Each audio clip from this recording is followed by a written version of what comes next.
I hadn't seen my father since a few years earlier when he got out of a coma, a mysterious coma. And so I just spent the last week traveling around him in northern Michigan. Now, this had me thinking about lineage, how we suffer in our lineage and how we heal. This side of the family has a certain series of problems, and when they reach a certain age, the life seems to fall apart. As Dr. Robert Morse says, uh, the afflictions that enter one generation enter the next one 10 years earlier. So, if that's true, how do you break that line, that genetic line, that energetic line, that emotional line, and become a sovereign person free of the law that is governing this process? And we'll talk a little bit about what that is. Well, one thing you realize is that doing the same thing more is not a pattern breaker. A pattern breaker is doing something different. And it's extraordinarily difficult for most people to do something different once you've done the same thing 1,000 times. If you've ever tried to watch yourself when you do something you vowed you wouldn't do, and then a minute later you're doing it, as Gurdjieff said when someone asked him, "What do I do?" Georgios Ivanovich Gurdjieff, he was a mystic teacher in the early 20th century, Armenian. He'd say, "You can't do anything. You're a mechanical being. Until you gather enough will force to actually be able to do something, there's no such thing as intelligent action. Action is only a reaction to what's going on. You don't do things, things happen through you, etc." So I know you're looking back in your life and you're wondering, like, have I ever done anything? At least if you're thinking more deeply about this. And the answer is maybe. Like, I don't have all the answers. Most likely, though, you've just responded to certain things. So if universe wanted you over in Seattle, how would it get you over to Seattle? Maybe you'd meet someone you love and they wanted to move there, or you'd get a job offer there, something that you couldn't resist. You'd wind up in Seattle. And there are a lot of functions like that going on in the world. So how do we distinguish between this being pulled by fate and this thing that's freedom? And do they need to be mutually exclusive? Can they overlap? So these are some of the things I'm thinking about. My father wound up in prison when he had a kind of a bipolar breakdown in his 50s. And the shocking thing to me was that 10 years before that, I'd written a novel about an older version of myself who wound up in prison. And he was like balder and more overweight. And just, he was in prison. It was kind of playful. He didn't quite know why he was there. He was kind of joking with the guards. And he was also miserable because he didn't want to be caged. And to my shock, when all of these actual events unfolded, I was like, whoa, did I have something to do with that? Did I foresee that? Or did I manifest that? In my opinion and in my experience, every thought is a seed. When you think something, you plant that seed somewhere, right? And then that seed sprouts up and becomes something. So we mistake thoughts as just these things that we're trying to get over. However, it's really important to learn to get a handle on them so you're not unconsciously throwing seeds everywhere. So when you're walking out, you're like, oh, why is this giant like dragon glaring at me? Oh, that was the seed of something I thought long ago. We think seeds can only arise, or things like that can only arise out of past action, like something like karma. And that's not necessarily true. It's true that this novel I wrote was kind of an action. I did something. However, I think that what was most important was that it was intentional, directed thought for a time. If you can direct your thought for a time, that's like a superpower. And I think that's why some of the powers that be seem to want apocalypse on the planet, whatever, they have free will to do what they need to do. And I think that's why a lot of the films nowadays have us focusing on apocalypse for 2 hours or 3 hours if they're an epic thing. That's an intuitive possibility. Now, it doesn't mean that anyone who makes those is nefarious. There's all kinds of forces interacting with creative minds, and that equation can be manipulated on various levels. Whenever I sit down to write too, there's this pull toward the apocalyptic. And I instead watch myself and get back toward what I want to manifest, because there is art and there's manifestation, and they're the same thing. So you're not making paintings of people being murdered willy-nilly. Like, that's the seed that goes somewhere. It doesn't mean that someone's going to get murdered because you painted that. it's just, it can show up in a metaphor, it can show up in some suffering. We don't always know how it shows up. So my great grandfather, he lost his family in like a Russian Revolution, and then he came to the U.S. Perhaps that was a source of a lot of suffering, where everyone after in the lineage had this explosive fall apart at a certain point in time. Like my dad's brother was a well-known car designer, and he wound up like an alcoholic and in an asylum, and my aunt died of pancreatic cancer after taking care of him for some time. And my other aunt on that side, her son died, and then she broke her hip. A lot of hip replacements.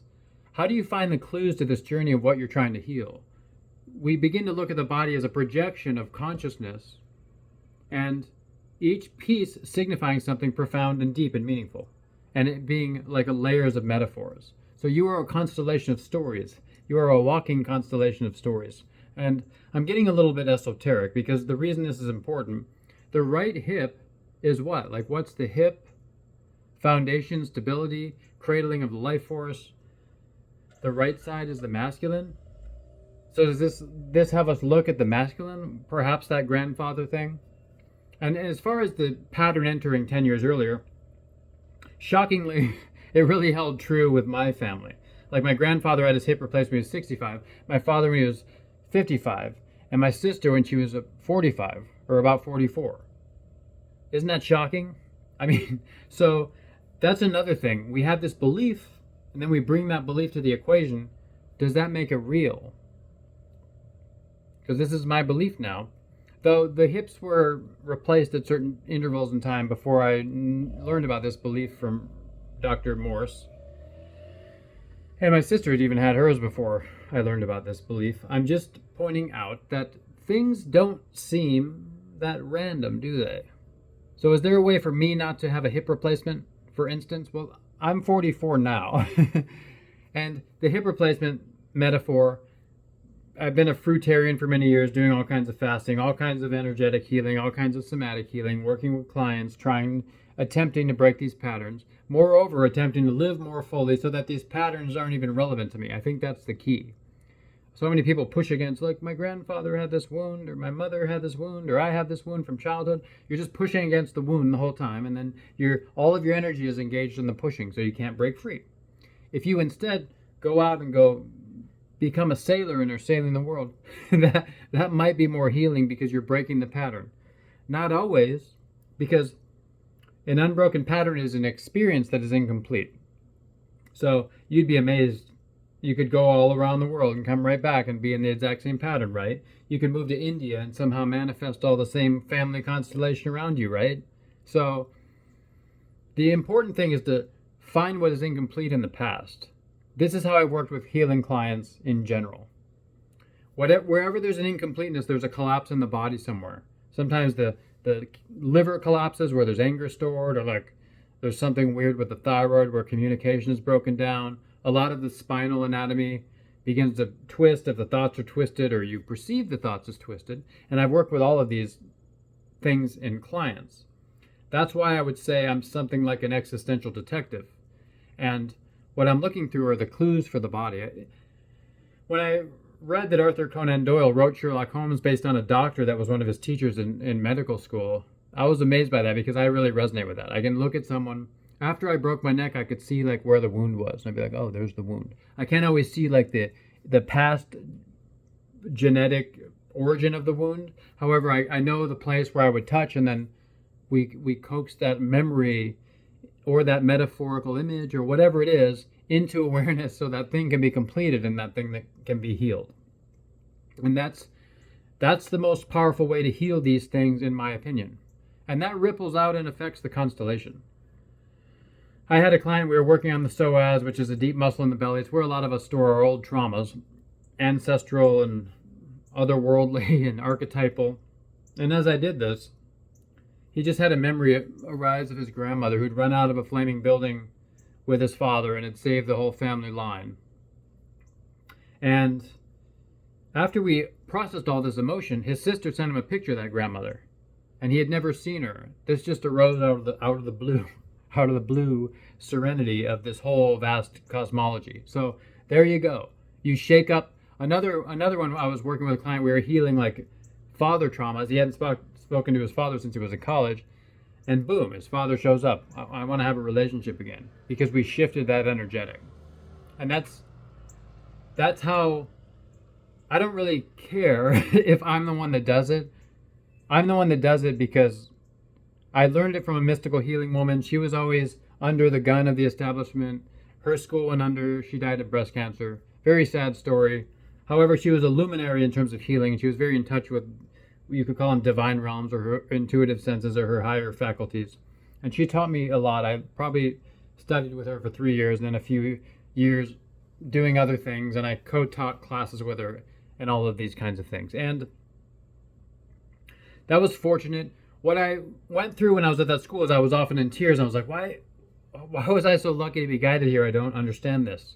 And in 2008, my father and I were walking on a beach. A woman ran by us. Her footprints got washed out in the wave. And her footprints represented the legacy in my mind in the metaphor at the moment. Because I was walking with my father thinking like, what's going to become of me? What's going to become of him? Etc.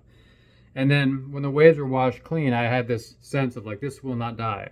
What this is, I just heard that awareness from that place of eternal whatever. And since that memory was also with my father, I think that's where I got something like a little bit of an upgrade from whoever these guides are. And then boom, it ushered me onto this new path. That was in 2005. It ushered me onto this new path. In 2008, I was in the ocean. I broke my neck because I'd gotten off the path. Same ocean, new ushering. Like I was on a bodyboard and a wave slammed me into the ocean floor. You can read about this in some of my books or posts and whatnot. It's the framework through which I make sense of the world for myself and for clients. It's the framework through which I've come to these belief systems. And these belief systems that can help you heal are things that are not just accidental. That's the materialist mistake. I call this the grand mistake framework. That's the mistake of materialism.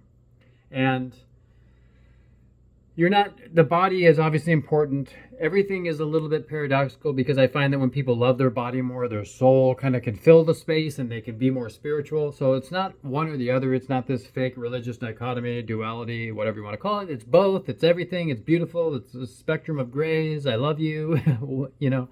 That's the flowing of the energy of the life force that keeps you alive and brings you to awareness.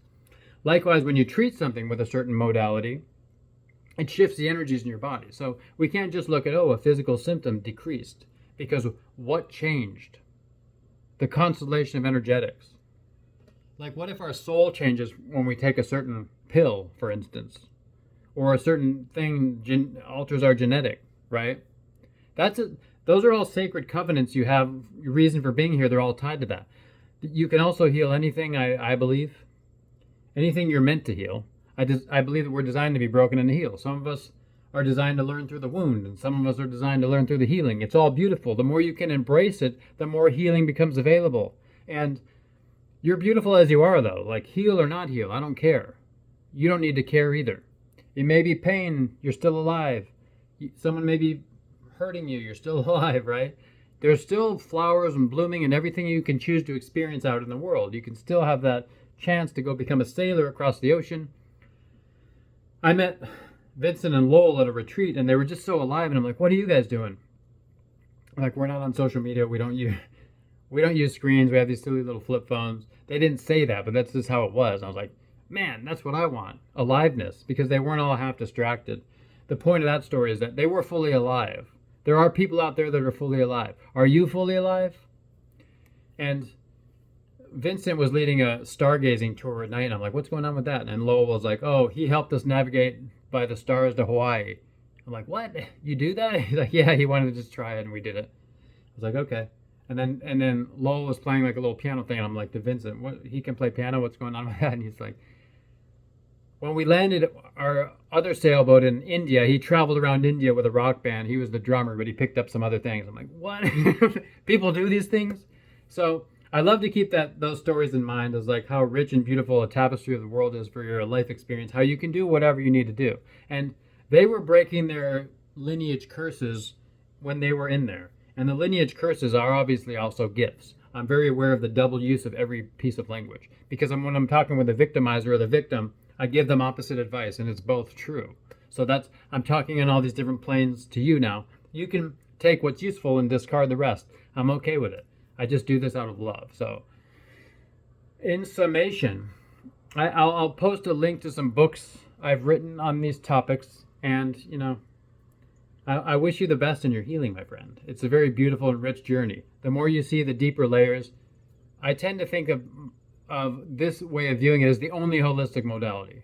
Sometimes people connect like food and herbs or food and fresh air. It's everything, and it just gets so vast and rich. And the more you realize that, that's healing in and of itself. That's the belief system. So, and if you buy into the grand mistake framework, you make the greatest mistake of all, the mediocrity mistake, where you're just a mediocre person going around in the herd, living life according to what you've learned as a copy of a copy of a copy of someone else. So I don't want that for you. I want you to be free. So thank you so much. Subscribe, follow. I'll see you on the other side. Thank you.